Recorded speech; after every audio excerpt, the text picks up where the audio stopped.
आज लोकशाहीर डॉक्टर अण्णाभाऊ साठे यांची जयंती आज मातंग समाजाच्या इतिहासामध्ये एक ऐतिहासिक क्षण या ठिकाणी घडलेला आहे। देशाचे गृहमंत्री माननीय अमित शहा साहेब, राज्याचे मुख्यमंत्री माननीय देवेंद्रजी फडणवीस साहेब, उपमुख्यमंत्री एकनाथजी शिंदे, आमच्या दुसऱ्या उपमुख्यमंत्री आदरणीय पवारताई आणि यांनी आज अण्णाभाऊ साठे यांना अभिवादन करण्यासाठी ते या ठिकाणी उपस्थित आल्यात।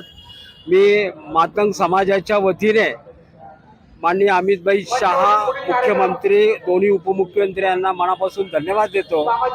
कारण मातंग समाजाच्या दृष्टीने अण्णाभाऊ हे अस्मितेचा विषय आहे। आज दीपक आमचा कसबे आणि सभागृह नेते आणि स्टँडिंग कमिटी चेअरमन आमचे श्रीनाथजी भीमाले यांनी या ठिकाणी फकीरा कादंबरीची प्रतिकृती करण्यासाठी 50 लाख रुपयाचं बजेट दिलेलं आहे। 1-2 दिवसात आमची वर्क ऑर्डर येईल आणि मोठा भूमिपूजनाचा कार्यक्रम आम्ही या ठिकाणी करणार आहोत। आणि आज आपल्या माध्यमातून सर्व पुणेकर जनतेला, महाराष्ट्रातील जनतेला जयंतीच्या खूप खूप शुभेच्छा। धन्यवाद। जय हिंद, जय महाराष्ट्र, जय लवजी, जय अण्णा।